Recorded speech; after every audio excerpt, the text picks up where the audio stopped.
Chers amis du bien-être, bonjour, je suis Lassène, acteur et coach.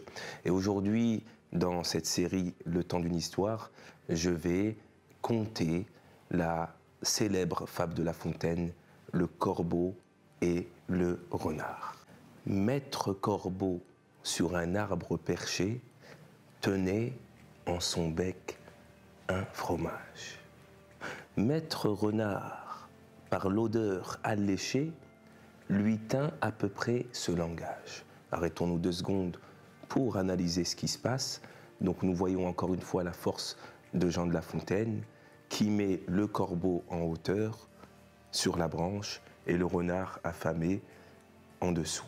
Et qu'est-ce que ça veut dire? Ça veut dire la différence du niveau social. Il est du haut de sa grandeur en train de voir le renard affamé venir discourir avec lui. Donc maître corbeau sur un arbre perché tenait en son bec un fromage, maître renard par l'odeur alléchée lui tint à peu près ce langage. Eh, bonjour monsieur du corbeau, que vous êtes joli, que vous me semblez beau, sans mentir, si votre ramage se conforme avec votre plumage, vous êtes le phénix des hôtes de ces bois. Qu'est-ce que ça veut dire? Donc le renard arrive et lui dit, si votre ramage, qui veut dire si votre son, si votre voix est aussi belle que votre plumage, que votre habit, vous êtes le phénix des hôtes de ces bois. Ça veut dire que vous êtes le meilleur oiseau de la forêt. Et le corbeau, donc que fait le renard? Il le sollicite dans son ego. D'accord?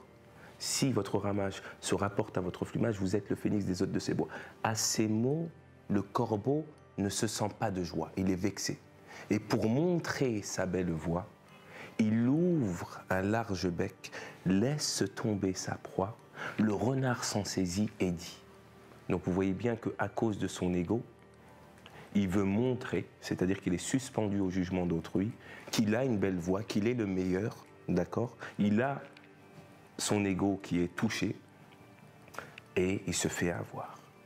Le renard s'en saisit et dit, et c'est là où le renard lui donne une leçon de vie, comme quoi dans l'intelligence, ce n'est pas le niveau social qui compte.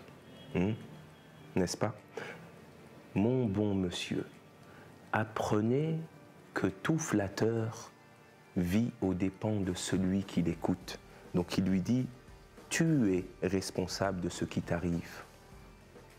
Parce que tu t'es laissé avoir par moi. Cette leçon vaut bien un fromage, sans doute. Et ça finit par le corbeau, honteux et confus, jura, mais un peu tard, qu'on ne l'y prendrait plus. Donc il se dit, cette expérience, et c'est là, c'est génial, il faut aussi prendre en considération le corbeau. Il vit une mauvaise expérience et il tire une leçon de cette mauvaise expérience. Honteux et confus, jura mais un peu tard qu'on ne l'y prendrait plus, que plus jamais il se laissera avoir par son ego. Moralité, chers amis du bien-être, l'important ce n'est pas ce que les autres pensent de nous, mais ce que nous pensons de nous-mêmes. Arrêtons d'être suspendus au jugement d'autrui. Je vous donne rendez-vous lors d'une prochaine vidéo et d'ici là, n'oubliez pas de vivre la plus belle des vies.